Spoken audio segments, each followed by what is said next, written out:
And welcome back to another complete review of fasting.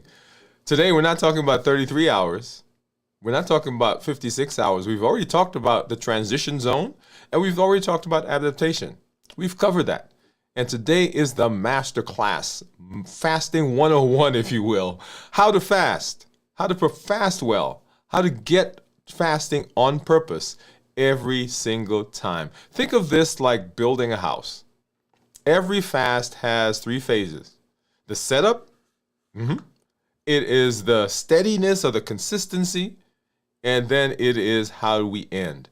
And if you understand these, you can fast successfully, whether your goal is weight loss, blood sugar control, inflammation reduction, mental clarity, discipline, routine, or any other metabolic thing. So today, we're walking through the entire fasting arc from the beginning to the end. Hey, this is Dr. Dwain Woode. If you're new to me, welcome to the channel. That's Wood with an E. The E stands for endocrinology. Here I educate, I empower, and I encourage you to take charge of your health and your life, avoid complications, go to the next level. We're creating the life we've always wanted, and we are living limitless lives. You don't need superhuman strength.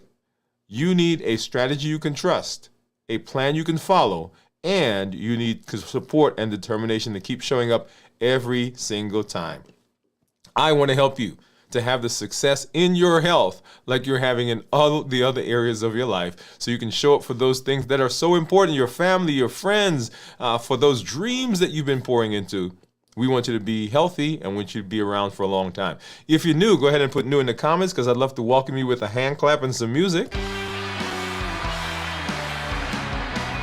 and let you know that we are excited, we are happy that you are here.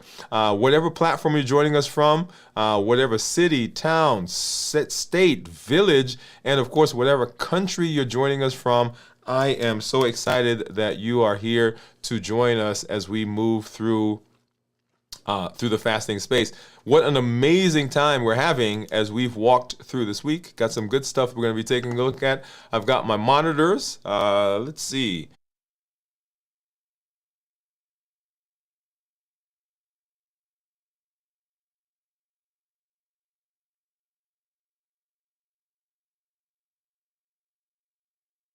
A special shout out to our Accelerator members who are joining us. Thank you for coming through and hanging out. Always excited when you are here in this space with us. And so what I want to do is, number one, we want to go ahead and we want to do a check-in. And whenever I do a check-in, there are a few things that I want to talk about, and that is how I am doing. And there are three areas: physically, mentally, and emotionally. Physically, mentally, and emotionally. And if I were to put different words to that, I would be talking about my body, my mood, and then of course talking about my my energy and my emotions. So let's hop over. We're going to do that right now. Let's see. Let's do it this way. So physically, mentally, and emotionally. Physically, mentally, and emotionally, what's going on in my body.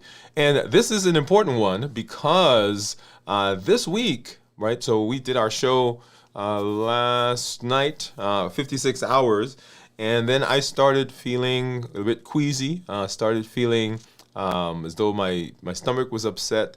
And so physically, I'm doing okay this morning, but that was an interesting experience. But in terms of energy, and that's what most people talk about when we talk about energy, about physical, about how they're doing in terms of their energy, feeling like there's a dip in energy, or feeling as though they're walking through quicksand. I'm not feeling that this morning, although I didn't rest as well as I wanted to, and as well as I needed to. But physically this morning, feeling energetic. And then mentally, feeling clear. I'm not feeling foggy-headed, not feeling lightheaded, not feeling dizzy. So those are all good things. Often people will talk about this in the context of hydration. Okay, so if we don't do a good job hydrating, then that changes into some physical symptoms, which can ultimately affect the thought process. And then in terms of my emotions, lots of things going on over the last several days, lots of things happening today, lots of things happening this weekend. And so a bit, I don't want to say, I'm going to say fluctuating. Let me say that, fluctuating. Started out the week well, did well all yesterday. Like I said, not lots of things, lots of moving parts. And so whenever that happens, you can have some fluctuation in your emotions. But for the most part, if I had to put a number, and over the course of the week, we've been putting numbers to how we're feeling physically, mentally, and emotionally. If I had to give this on a scale of 1 to 10 of where I am, I'd probably put it at an 8, right? Which is actually pretty good. So 1 would be, oh my God, everything is not great. And 10, nirvana. I'll put it at an 8 this week, okay? Or today. Over the course of the week, it has changed. And that's the important thing to know, that over the course of time, you can have fluctuations in any of these as you move through the fast. Okay? All right.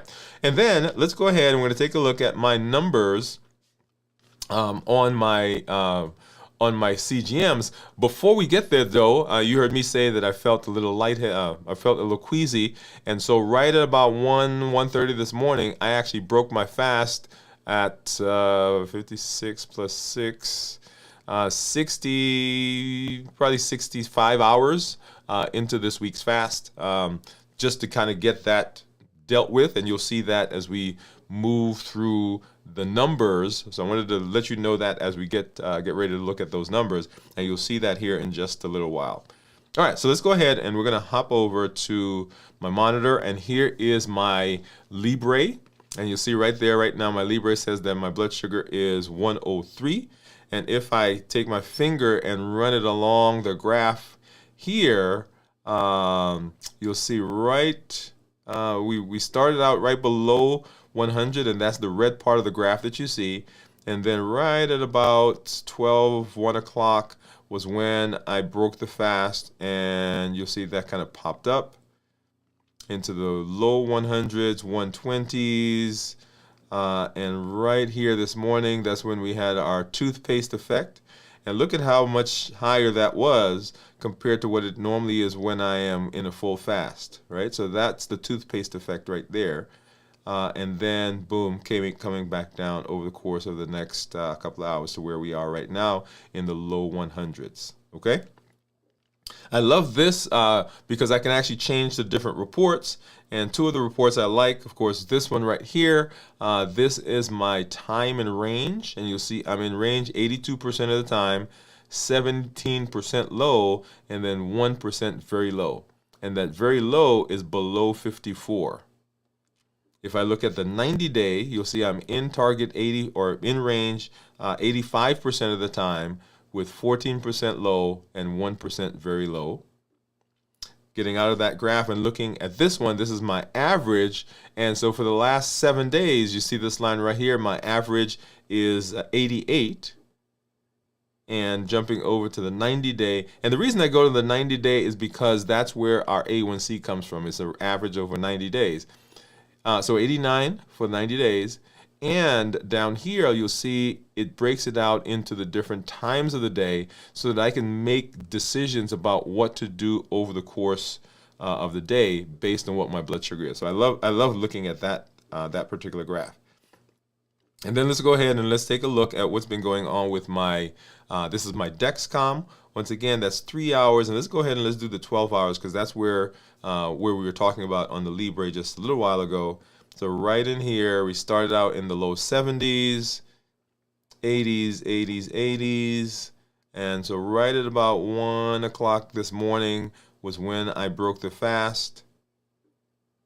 Right in here, and you saw those numbers started climbing to the low 100s. And then right down here this morning, that's the toothpaste effect. And once again, look at how high that spiked as a result of me not being in the fast right there, okay? And so went up and then came back down into where we are right now. So low 130s. And then going up here and looking at my my report, this is my summary report, and you'll see there for the last 14 days, average of 113 with a glucose management indicator of 6.0. time and range, 98%. And because we're always interested in the 90-day average, representing our A1C, average of 114 with a glucose management indicator of 6.0 and in target 98% of the time. All right, so that's what's been going on with those numbers. Let's go ahead and let's take a look at what my monitors are saying. And so here is my Contour and my Keto Mojo. And let's get into our container here. And I'll grab a strip for the Contour. I'll need a brown and a blue. Look at that, I grabbed one of each. For the Keto Mojo, and then of course here is my Lancet. All right, let's go ahead. I'm going to open this up and put that in there. And so one of the questions that people ask me is, what is the best monitor? And say, hey, are those ones you use, are those the best? I use these because these, well, this one, when I decided I was going to start fasting, I went out and started researching, and this was the one I liked based on the data that I found out there. And then there were a lot of other people using this one as well, so I got this. This one we researched years ago, and we've been using this in our office, and so it didn't make sense to use something different. So because I'm using it in office, I also use it here on the show. All right, so that's how those came about. All right, so we're going to open this up, get a strip into the Keto Mojo, open the strip for ketones, and then just find a Lancet like I normally do. We're going to open that up, find a finger right here, and that's the one we've been using. Ow, ow, ow. Let's make sure we get a good drop, not a brisk drop, but that should be enough for at least a couple of tests. First, let's get the Keto Mojo going. And then we've got to milk that just a little bit more to get the Contour. And you see the Contour, the Keto Mojo says that I am 122. The Contour says 125. Dexcom says 143. And let me go ahead and do this because this was a small drop, so I don't want it to dry. So let's go ahead and get the ketones started, and then we'll come back and talk about the numbers. All right. So what do you think my ketones are going to be, by the way? Let's see if that's enough. Come on, come on, come on, please. Okay. Barely enough. We'll see what that shows. And I'm going to leave both of those on the screen for you. So this, of course, is the blood sugar, and then the Keto Mojo says that I'm low. Right, which would be expected from the numbers that you're seeing right now. So let's go back and let's talk about this for a second. So 125, the Dexcom was in the 140s, which is what you see right there, and the Libre was 104. So right now, they're all about 20 points off from each other in terms of blood sugar. And then, of course, here are the ketones. And so ketones that are less than 0.5 are considered normal, 0.5 to 1.5 considered nutritional ketosis, and above that considered therapeutic ketosis. So whenever we are in fasting mimicking, we're in ketogenic diet, we're in fasting with the idea of working on metabolism, what we're looking for is we're looking for those numbers to be 0.5 or higher, okay? All right, and so there are people who actually live in that range. We've got community members who they fast, but they also eat a ketogenic diet so that they're always, for the most part, shouldn't say always, for the most part, they are in ketosis much of the time.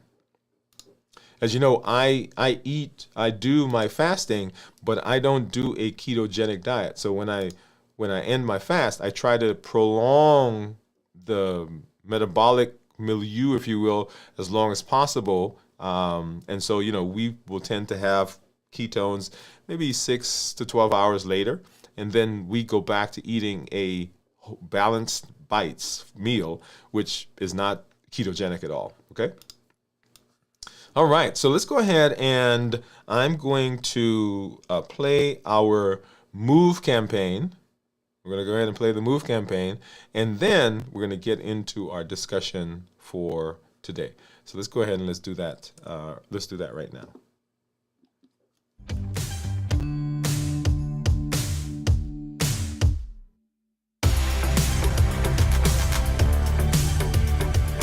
Welcome to Move, metabolic optimization via exercise.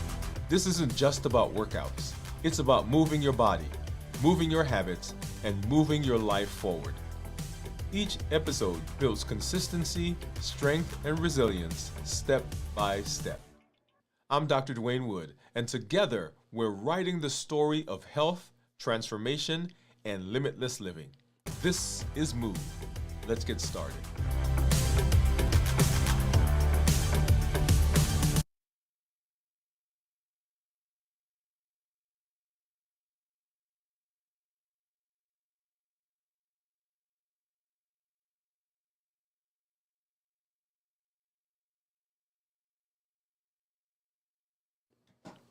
All right, so fasting, fasting.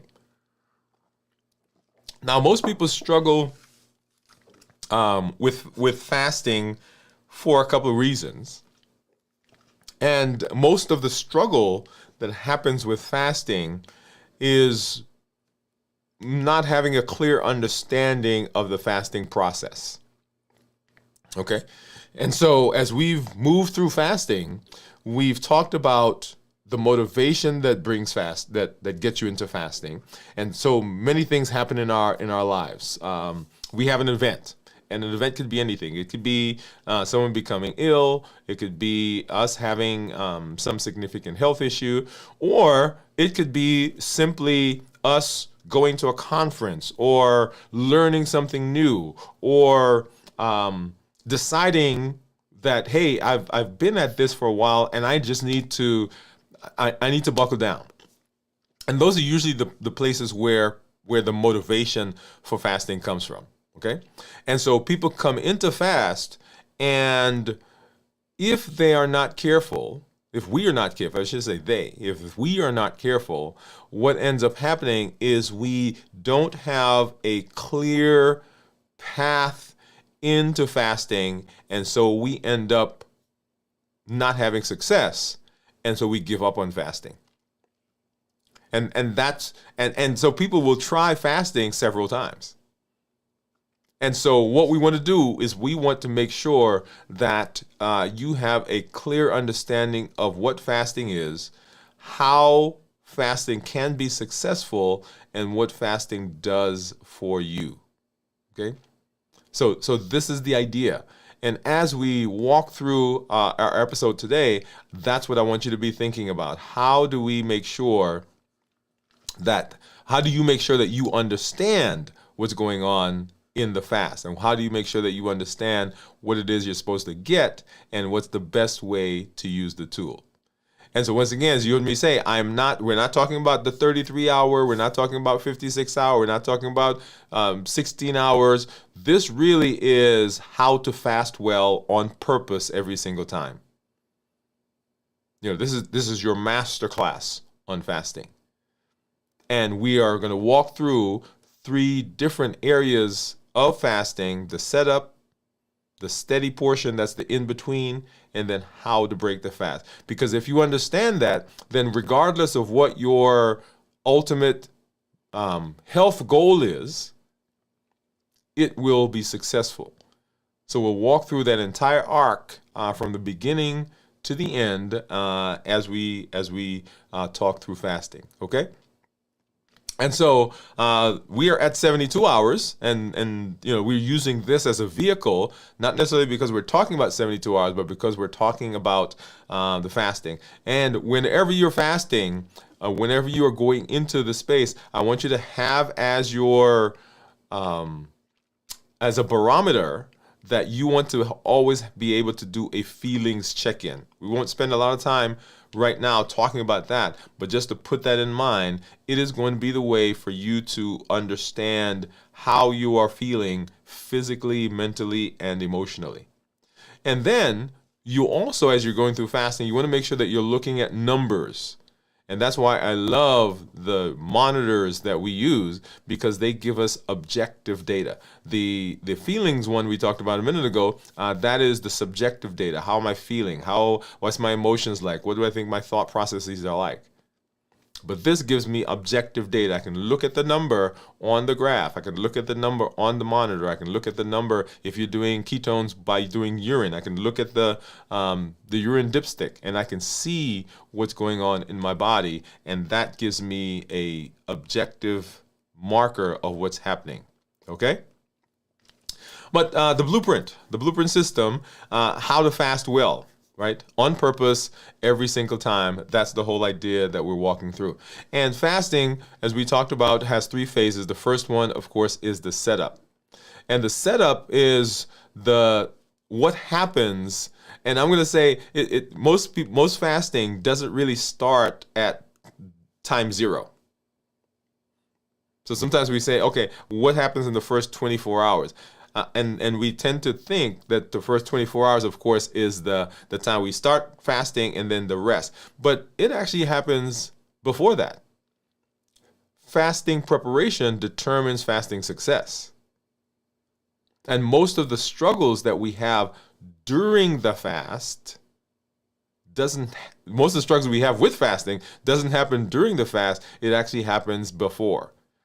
They happen in the setup phase, long before hunger ever shows up. And so we want to talk about how do we prepare, how do we get through, how do we move through that space, okay? So we want to prepare by preparing, number 1, we want to prepare our last meal. So we're coming into the fast. This is time 0, right? So 0 to 24 hours. This is time 0, but we are starting the fast by preparing. Prior to that, we're preparing our last meal. We're thinking about the fast not as hey, it's starting there, but hey, it's just a continuum, and I am getting ready for that continuum out here. I'm preparing, I'm looking at the food that I'm going to eat as my last meal before I get into the fast. It actually starts with that final meal. And a good fasting meal, right, is tailored to help you stay satiated during the initial hours of fasting, to help you move into ketosis as smoothly and as quickly as possible, and to not set your body up so that you don't get the benefits of fasting. So a good meal, a good last meal, is tied to our concept of not a diet and not a list of foods, but the concept of proteins, healthy fats, non-starchy vegetables, limiting the carbs, no added sugar. And we've kind of talked through some of that before, so that your body is able to manage the sugar and the processed foods that come into it without any delay. Because if we don't do a good job of that last meal, then it delays the progress into the metabolic space that we want. Because your body is primed to get there, right? If you've been doing this, your body is well ready to get into that metabolic flexibility. It actually has become metabolically flexible, and it's ready to get in there. But if we don't do a good job, we end up short-circuiting and not getting as much benefit as we expect. Okay? So a bad last meal makes the first 12 hours not that good. So if you're having big spikes in blood sugar, if you are having spikes in your insulin level, then when you get into the fast, your cravings are going to be such that they're going to make it difficult for you as you move through the fast. And people say, well, I felt hungry. I felt hungrier than I normally would. Well, if we have a lot of sugar in the body, if we have a lot of insulin, then those cravings are going to be intense. So once again, we want to prioritize protein. We want to prioritize healthy fats. We want to prioritize non-starchy vegetables. We want to limit the carbs. And we don't want to have any added sugar in that last meal. And you'll get to see here the meal that I've prepared for breaking the fast, and we'll walk through that here in just a little while. Okay. Number 2, we want to hydrate. We We want to hydrate before the fast. And in all the things that I do when I talk about fasting, one of the principal things that we want to make sure we do is making sure that we're getting hydrated. Now, this is for several reasons, but two of the major ones. Number one, if you get into the fast, or when you get into the fast, because you're not thinking about eating, often we also don't think about drinking. Those two go hand in hand. And we wait until we feel thirsty, and by that time, we're already behind the 8 ball, as it were. So number one, you're already going to be in a space where you're not thinking about drinking. And during the fast, your volume is actually going to go down, which is expected because of what I just mentioned. The second reason for hydrating is that your body has to use blood circulating through your body for all the mechanisms, all the transformations, all the adjustments that are going on in hormones, in electrolytes, in enzymes. All of that is traveling through the blood. And so if your volume is down, then the body has a difficult time doing what it needs to do to keep you healthy. Remember, as it's going through fasting, you're breaking down or you're doing autophagy, for example, and you are recycling, cleaning up different parts of the body. And the waste that's there has to go somewhere. And it travels through the blood. So if you're not hydrated, you're actually inhibiting the efficient use of the autophagy.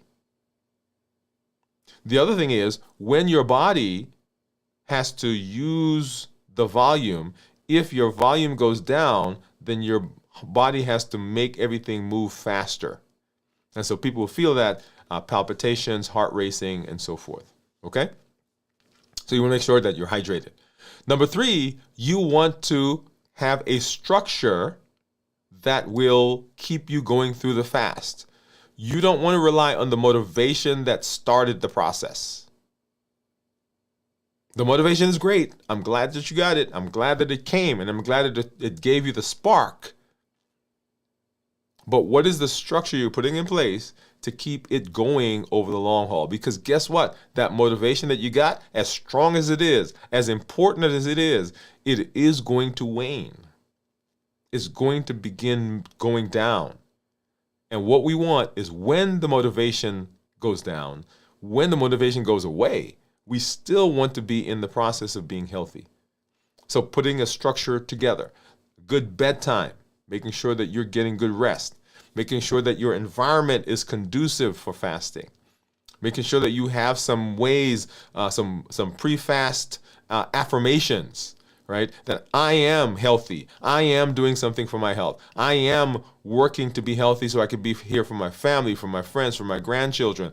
I am, right? So some affirmations, some things that you can say, some things that you can see that will prompt you to remember what you're doing and why you're doing it. Plan for stress. Stress is going to come. You can't predict it. Often we say, well, I'm going to get rid of the stress. Sometimes you can't get rid of the stress. There are certain stresses that you can, deal with. But a lot of times it is what it is. Plan for cravings. What are you going to do when you start to feel those cravings? What is the plan? And there's several things that we talked about as we talked about fasting. What is going to be the plan? What have you put in place? What is your plan for the moment when you want to quit? And those are coming for whatever reason, okay? Some stressful event is going on, whether you are being prompted or being triggered by cues that are going. What is it that you are seeing? And how do you deal with that?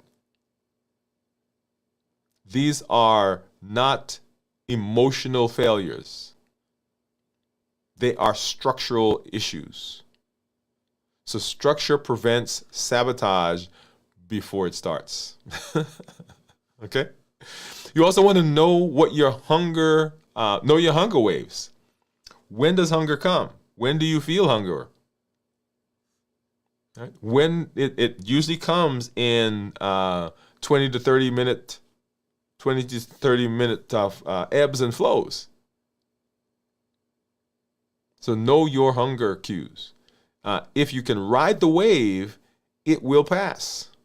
Hunger is not an emergency. It's a signal from your body, right, that there are changes that are going on. So once again, we're talking about phase one, which is the setup. We're talking about setup right now. We're still in that phase. So the other thing is to explore the mind shift window. At about 10 to 16 hours during the fast, that's where most people start to talking themselves out of fasting. And that's normal. That is a normal process that you will go through. Your body is switching gears. The brain is renegotiating. There are hormonal changes that are going on that may prompt those ideas. That's not weakness. It's a transition. And if you understand that this is what's happening, then you're more likely to be able to make your way through those thought processes when they come. Okay? So that is the setup. That's the setup. How do we make sure that we are coming into the fast with the appropriate structure, appropriate thought process, appropriate physical preparation to get us through the fast? The next is our steady phase. And this is the phase where structure replaces the struggle. We've already talked about motivation coming. We've already talked about the fact that you're going to have these fluctuations in thought processes, in energy, in hormones. What is the thing now that takes us through when the motivation goes away? It is the structure that we have. And so between 24, 60 hours, fasting becomes a practice. Right? We can white knuckle it maybe the first 6 hours, 12 hours, 18 hours, 20 hours, 24 hours. Oh, boy, I made it. Made it through. We don't want to just make it through. We want to have a structure that takes us through successfully. And this is not a test of willpower. It's not a punishment. It is a skill that we can learn. This phase is not 36 hours or 56-hour biology. This is the strategy of the middle hours. How to stay steady even when your emotions and your environment is shifting. So let's walk through that together. Number one, we talked about hunger waves. You want to surf that wave. Don't fight it. It's going to come.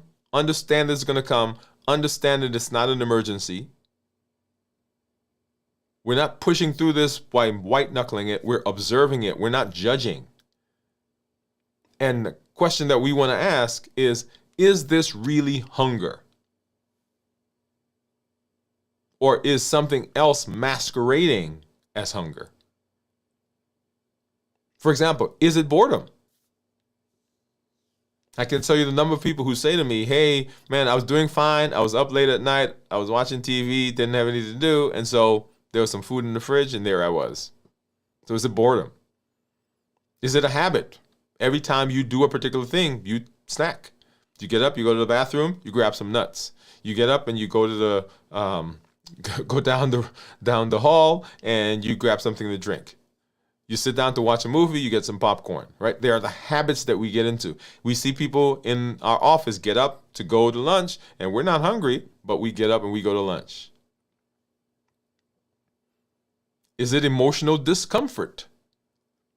Too happy, I was going to say too happy, too sad, too angry, too frustrated, whatever it is it an emotional comfort issue? And so we use food often to palliate that. We use food often to buffer that. And so in the fast, when those things come, because we are not eating food, we get those discomforts. Because normally we just pop something in the mouth and that quiets it down for a little while.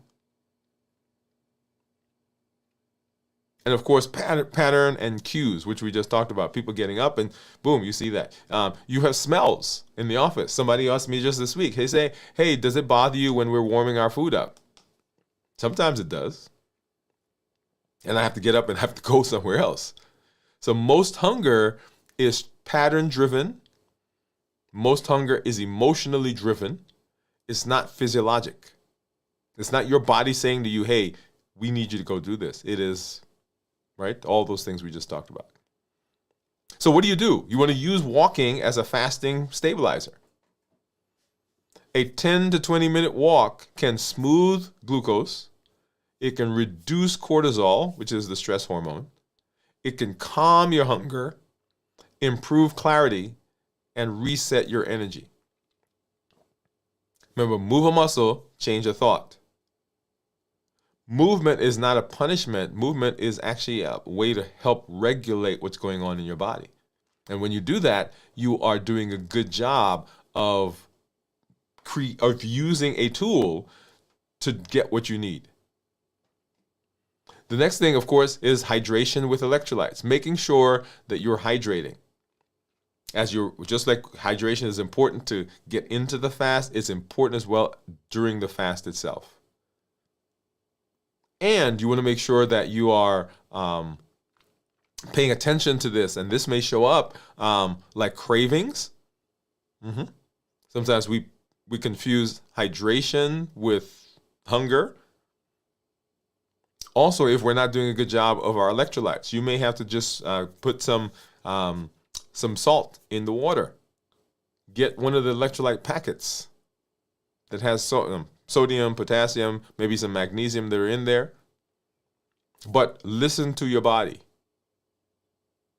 Sometimes the cravings that we're getting, it's not food craving, it may be a mineral craving. The next, we want to avoid 2 mistakes that break most people's fast. Number 1, overthinking the fast. Meaning that we're projecting that we're not going to be able to do something successfully. And the brain says, hey, if you don't think you can do it, I guess we're not going to be able to do it.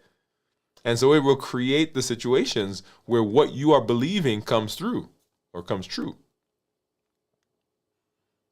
So preparation is great, but we don't want to overthink and talk our way out of the fast. The next mistake is that we wait until the breaking point before we intervene in something that we've noticed in our body. The body will give us signals. Fasting is not a test of your suffering. It's not a test of your power. It's not a test of your strength. It is a practice of stability.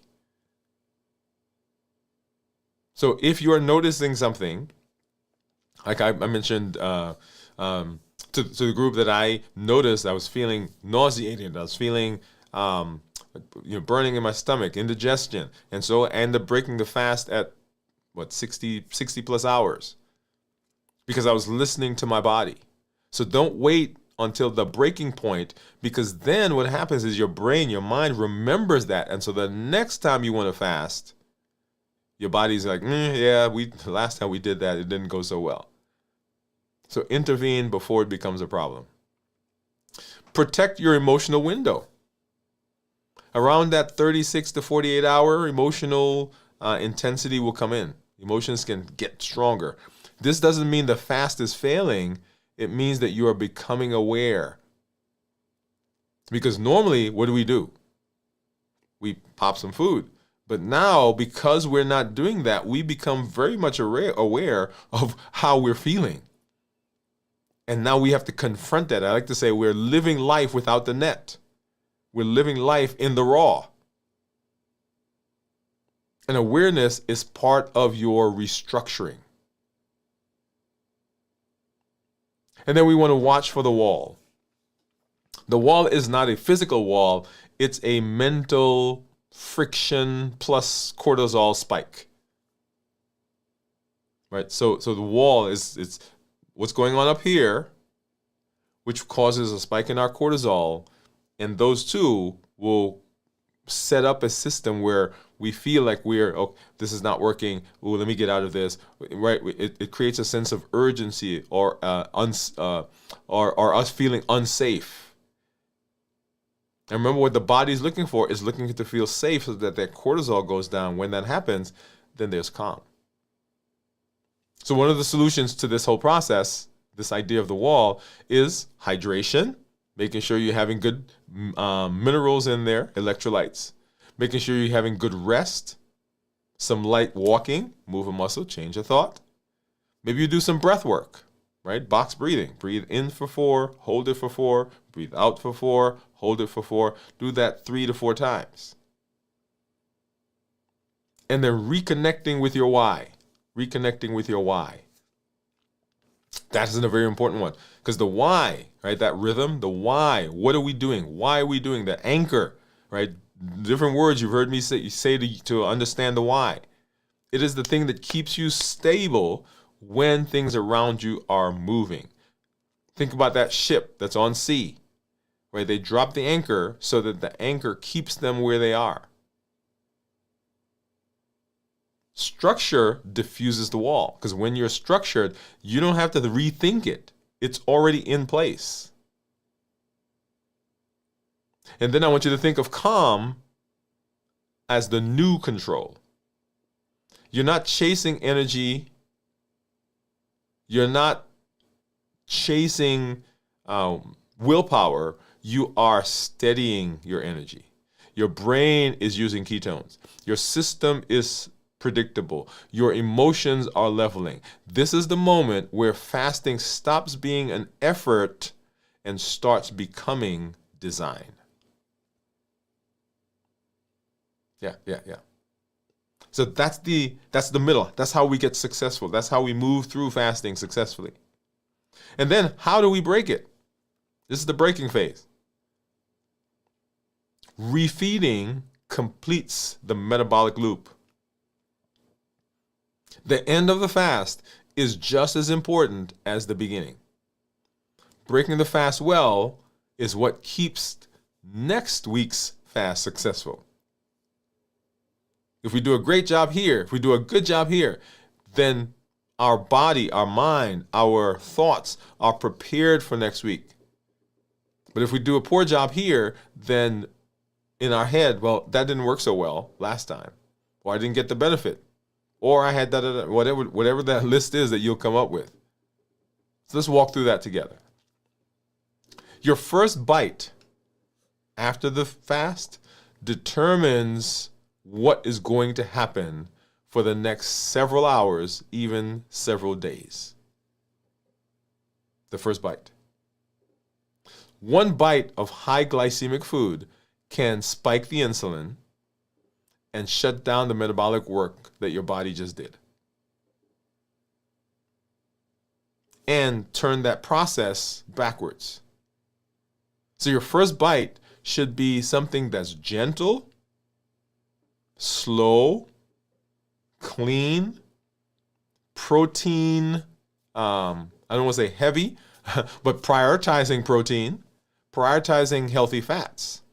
Now notice that those are some of the same words I use when I talk about the last meal prior to starting fasting.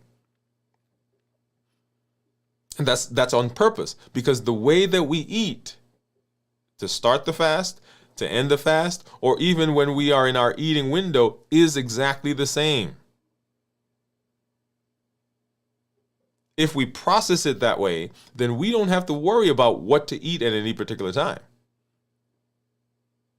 See, that's one of the cheat codes right there.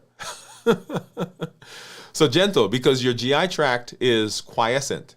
When you're fasting, then the GI tract kind of slows down. The protective cells that usually produce a protective coat, they're silent. They're not producing as much. So if all of a sudden you come and you start dumping things in, as tasty as it is, then those cells have to wake up quickly and they start to produce that protective coat, and that could lead to bloating, it could lead to abdominal pain, it could lead to increased elimination, right? All those side effects that we don't want. You want to eat slowly. It takes about 20 minutes for the signal to get from your stomach to your brain that you are full. And if you eat quickly, you've already eaten 2 to 3 times as much before the signal gets to the brain. Then you're like, oh. Okay. We want to make sure that we're prioritizing, of course, protein, lean protein, healthy fats, prioritizing non-starchy vegetables, minimize processing, no added sugar, portion controlled, tasty and flavorful. All right, so let me give you a protocol. Here it is. And that's it right there, by the way. So light protein, light lean protein, non-starchy vegetables, healthy fats. You want to, if you're adding carbs, they should be complex carbs. It should be portion controlled. And what you want to do is the first meal that you're going to have is going to be based on what we just said. And then 2 to 3 hours after that meal, you'll have your larger meal. So that's the protocol. Now, I don't usually give people lists of foods to eat or foods not to eat, but I'm going to give you a list, right? Foods to avoid in the first 12 to 24 hours. And I want you to notice something about the list. And I'll make a comment here in a minute. So number 1, bread. So we're talking about what to avoid, right? So bread, pasta, pastries, rice, fruit juices, sodas, alcohol, heavy, highly sugary foods, sugar.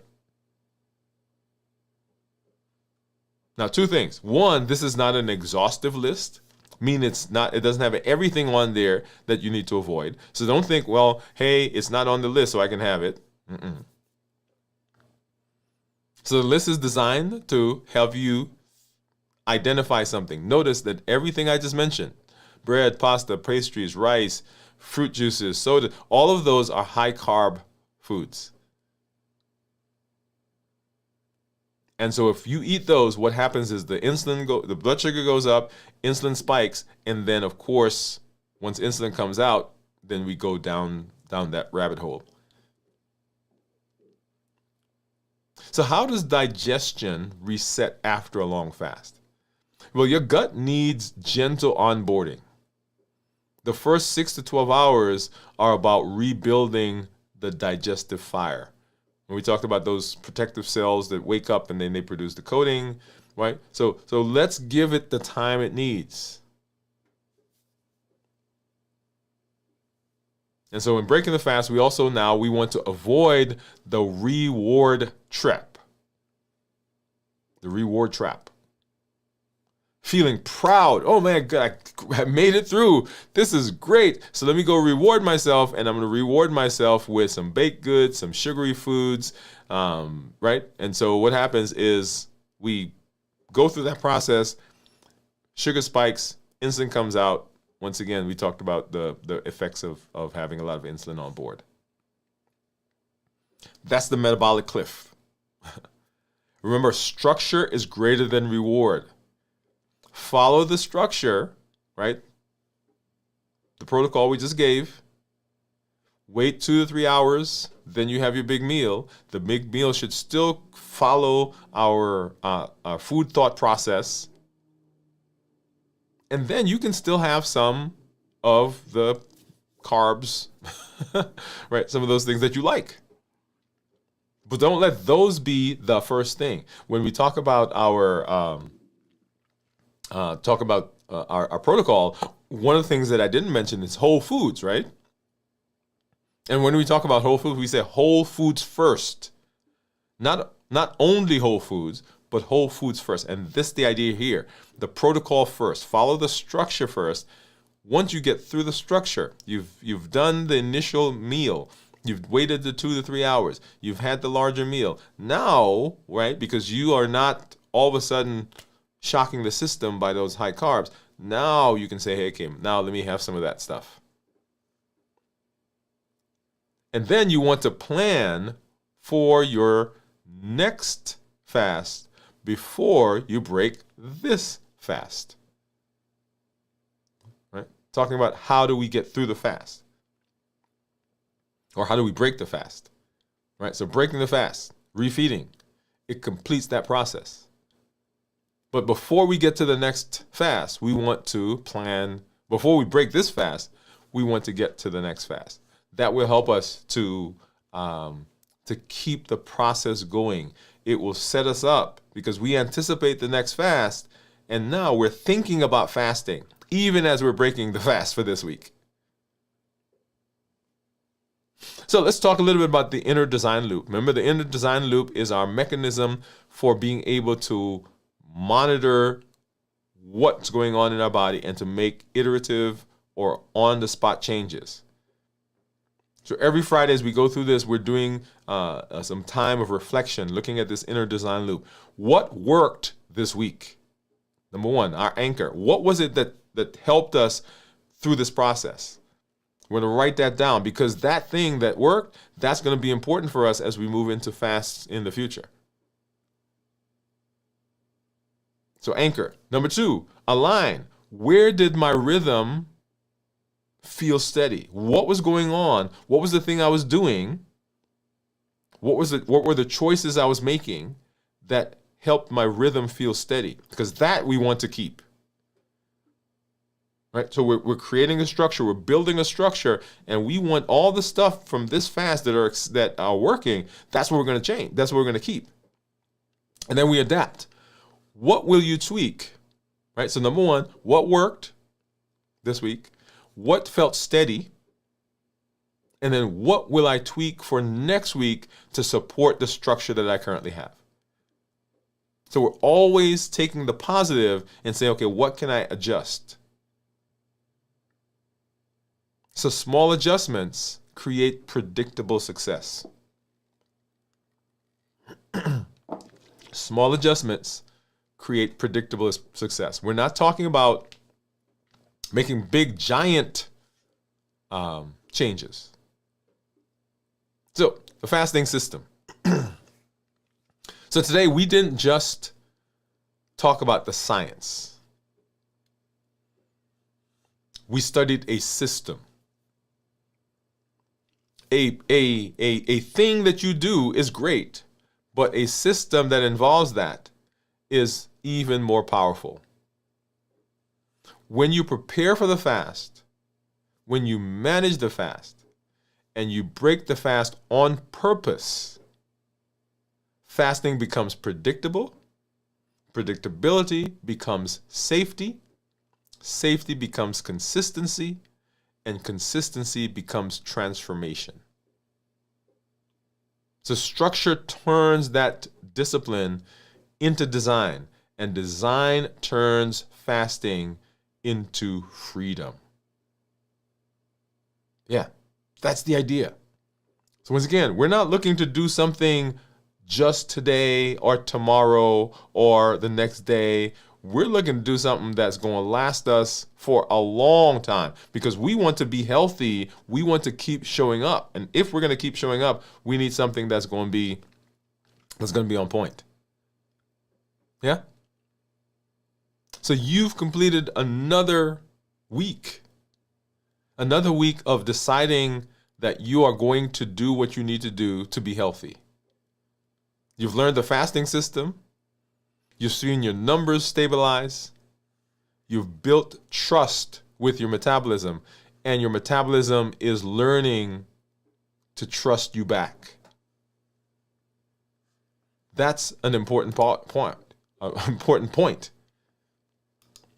Because when we feel safe, when the body feels safe, the body has incredible resilience and capacity for healing.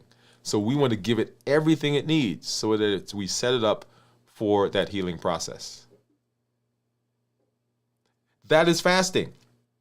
And so what we're doing, right? The Limitless Living says we're designing the life. We're building the health. And when we do that, then we are able to live limitless.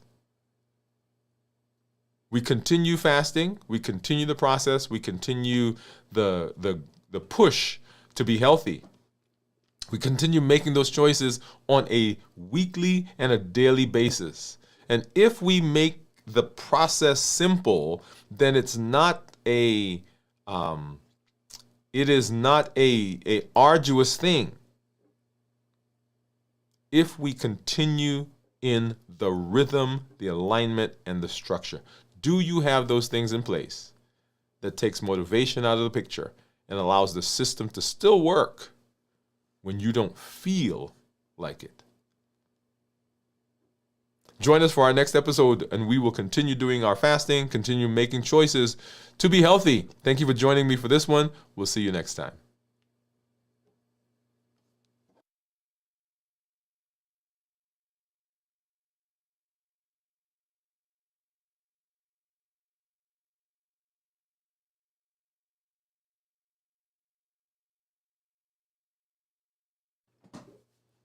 So one of the reasons that I love fasting is that personally for me, fasting allows me, it is the basis of all the structure that I have for my health.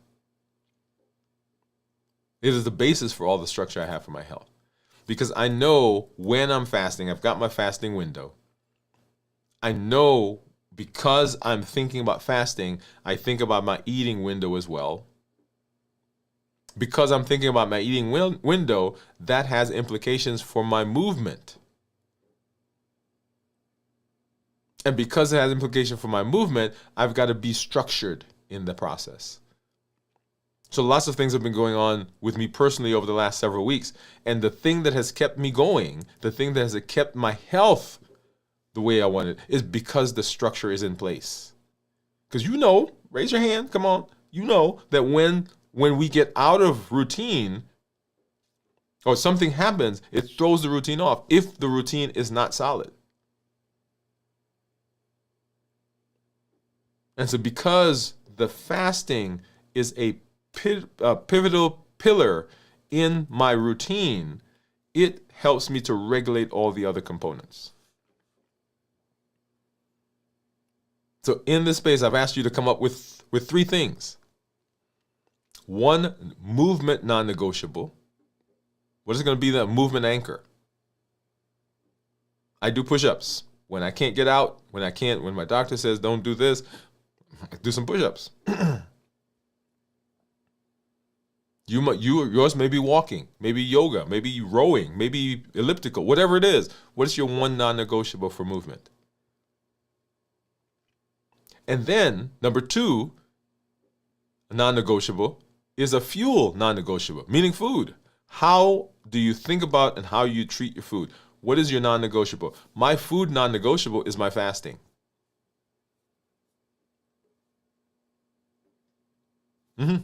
So that happens. It's going to happen.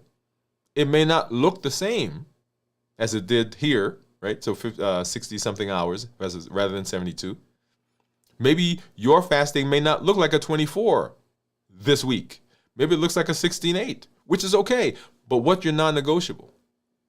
Maybe your non-negotiable is balanced bites. I am going to eat this way 1 day, 2 days, 3 days this week. What's your non-negotiable? And then the third non-negotiable is your recovery and restoration. Whether it's mindset, I'm going to do devotions, I'm going to do breath work, I'm going to do yoga, I'm going to do meditation, right? Mental mastery. Or it's going to be rest and recovery. I'm going to take some time off. I'm going to develop a way of dealing with stress. I'm going to get better rest. I'm going to go to bed earlier. And in order to do those, you got to have structure. Remember, 3 non-negotiables. If you take the health action plan, you can distill it down to those 3. Plus now you have structure. You have something, a way of sitting down and saying, okay, this is what I'm doing now. If you do that on a consistent basis, you will find that it will give you immense benefits, even when motivation is not there.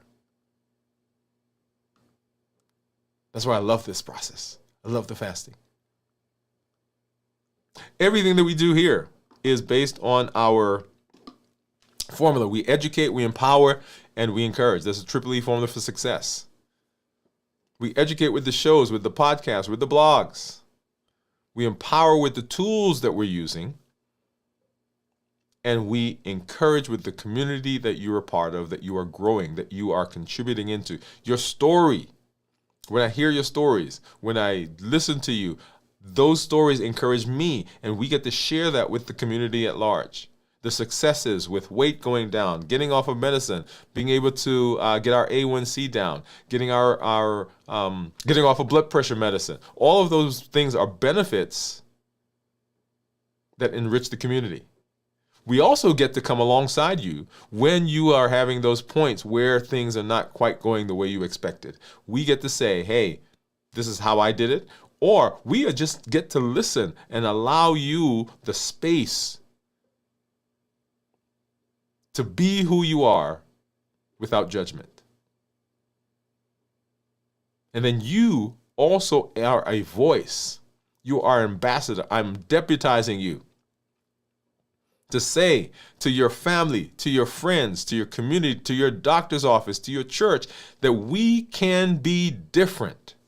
We have the power. We have the ability to make choices that will improve our health. We don't have to accept that this is my diagnosis. We can make choices even now to be different. Whatever's happened in the past, it's happened. We can't change that. But we certainly can make a choice right now going into the future.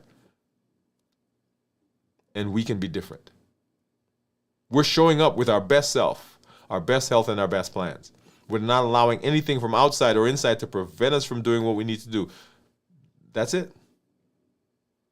We're designing the life design, the Woode life design. Come on, let's do it together. We will continue our week. We've got video from the vault coming up on Saturday, tomorrow at 9 p.m. Central. And then This Week in Review will be here at 6 a.m. on Sunday, right here on the channel. That's Central. And then on Monday, we'll be right back as we move through another week of the Blueprint series on Dwain Woode MD Live. Remember, as we get into the rest of this month, we've got some changes to our schedule. Our last live show will be on the 22nd of the month, and then our first live show for the new year will be on the 5th. So make sure you keep that in mind. There will be something here on the space. Won't be a live show, but something here for you. So make sure you come out, join us, and celebrate as we move into the rest of this week and into the rest of this month. Thank you for being here. We're going to listen to that MOVE campaign one more time, and then we'll be out of here. This is Dr. Dwain Woode. That's Woode with an E. The E stands for endocrinology. Here I educate, I empower, and I encourage you to take charge of your health and your life. Avoid complications, go to the next level. We're creating the life we've always wanted, and we are living limitless lives. Wait a minute. Wait. I forgot something. You guys didn't remind me. Hold on. I didn't show you my meal. Come on. Let's do that really quickly. Let's see. And so here is... Okay, here's my meal. Let's walk through that together. And so, as you know, and we've been talking through this meal, by the way, today. And so, whole foods, right? So, whole foods. There's some cheese there, and there's some light dressing that's on there, vinaigrette. Whole foods, most everything there is whole foods. We've got no added sugar, right? The only thing there that probably has some sugar is the dressing. Minimize processing. Once again, the dressing and the cheese are processed. Everything else is whole and not processed. Lean protein. So this is this week I went into the freezer and I had a turkey breast that was left. And so I took that joker out and I jerked it. You guys know I love jerk chicken. So I did the jerk turkey. So that's what you see right there. So that's lean protein. Healthy fats, I've got some avocados and, of course, the fat from the cheese. Starchy and non-starchy vegetables, so there are no starchy vegetables on this plate. So I've got lettuce, I've got some red onions, I've got some red cabbage. There are some carrots that you see poking out right there. I don't have any tomatoes or anything like that, and no other starchy vegetables. Portion control. This looks like a good portion to me. And then we want it to be tasty and we want it to be flavorful. So this is the salad that I've created as the meal to break the fast. And I've not eaten it yet, but I'm anticipating that this is going to be flavorful. I'm anticipating it's going to be tasty. So let's go ahead and I'm going to dive in real quick. Maybe take a couple of bites.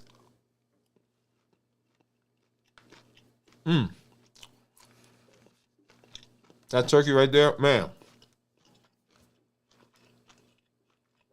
That's good. And then let's get a piece of this avocado.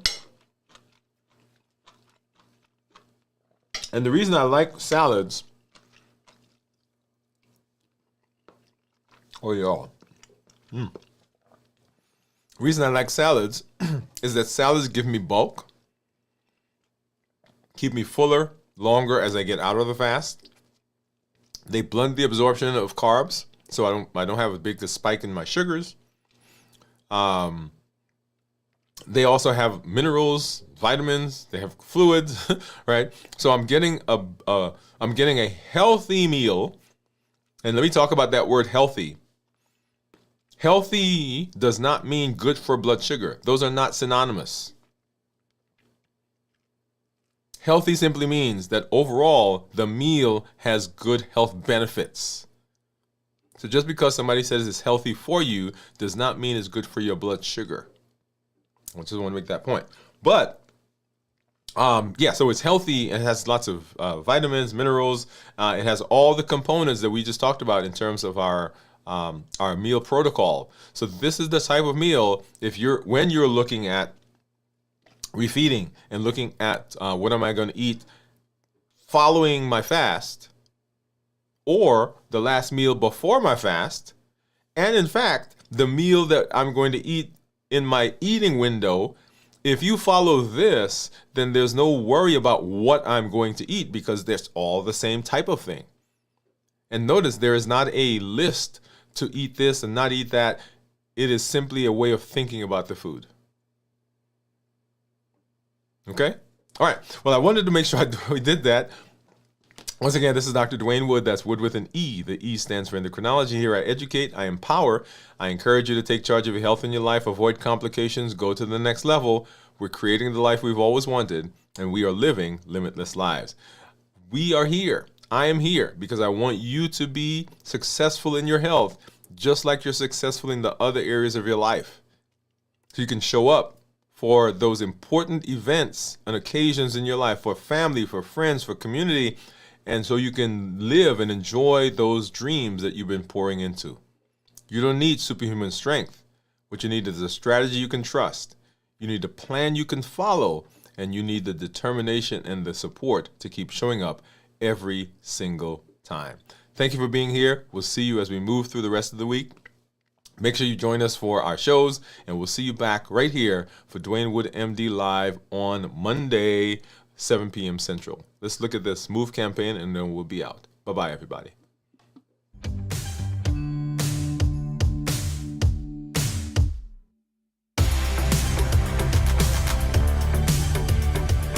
Welcome to Move, metabolic optimization via exercise.